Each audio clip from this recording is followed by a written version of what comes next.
Bonjour tout le monde, j'espère que vous êtes en pleine forme.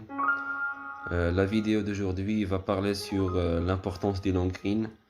J'ai déjà cité cette notion lors de la précédente vidéo, dans laquelle j'ai parlé de la notion du double long green. Si nous avons un dépassement de 1,20 m de la profondeur d'ancrage des fondations superficielles, ou bien des fondations isolées. J'ai bien cité que en dépassant 1,20 m, il y a lieu de mettre en place des doubles long greens ou bien d'aller recourir vers le gros béton pour rattraper le niveau.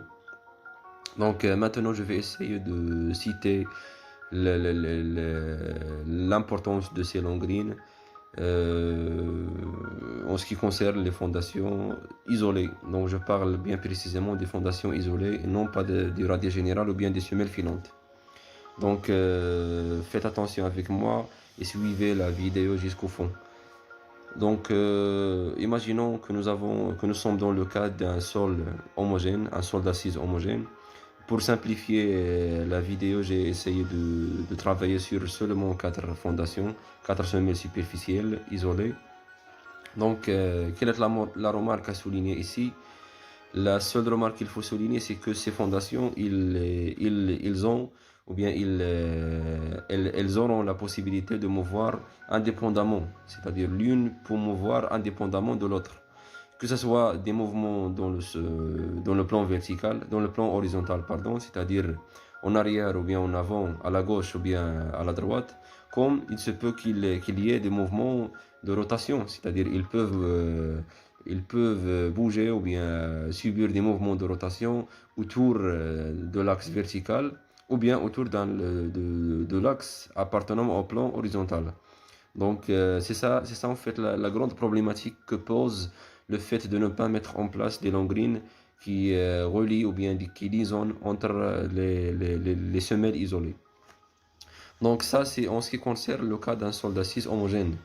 Si nous passons maintenant au cas d'un sol d'assises qui est hétérogène. Donc je tiens à souligner aussi que la profondeur d'ancrage ici est de 1,20 m, chose qui doit être respectée car elle est dictée par le RPS du 2011.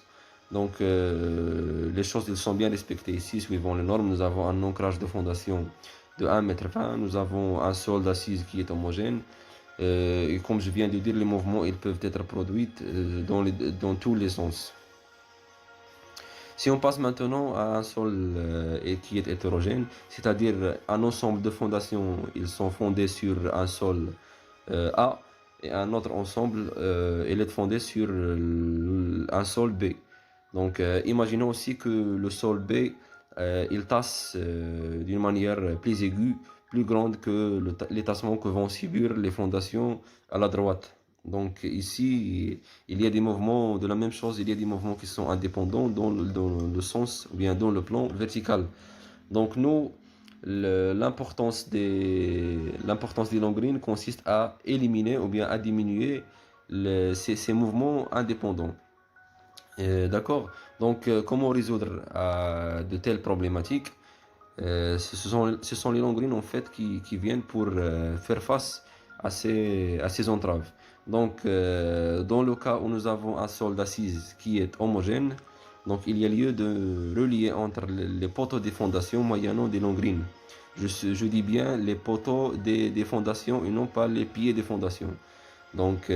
Et c'est au niveau du dallage, c'est-à-dire le même niveau de dallage, là où nous aurons le coulage du béton pour le niveau bas du rez-de-chaussée, c'est-à-dire le dallage, ici où on doit mettre en place les long greens. Par contre, si nous avons une hétérogénéité des sols, c'est-à-dire nous avons un sol qui est des fondations qui sont fondées sur plusieurs types de sols.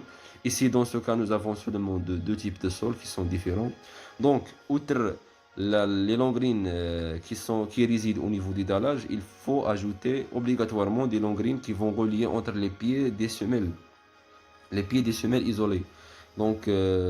Ça c'est pour le cas où nous avons l'hétérogénéité du sol. Donc on peut même l'appeler double long green. Donc double long green, il est à prévoir en deux cas, ou bien en deux situations. Soit que nous avons, c'est-à-dire une profondeur d'ancrage très très grande qui dépasse 1,20 m, soit que nous avons une hétérogénéité du sol. D'accord? Mais pour le cas du dépassement de 1,20 m, il est rarement rencontré, sauf dans le cas des terrains accentués, pardon, accidentés. Donc ici, il y a obligatoirement recours vers la double long green. Mais en général, la solution qui s'adopte, c'est celle de recourir vers le gros béton. Donc, c'est ça. C'est ça, en fait, l'importance des long greens. J'espère que vous étiez très clair dans mon explication. Donc, si vous avez quelque chose à ajouter, des questions, vous pouvez les mettre en commentaire. Merci à vous et à la prochaine.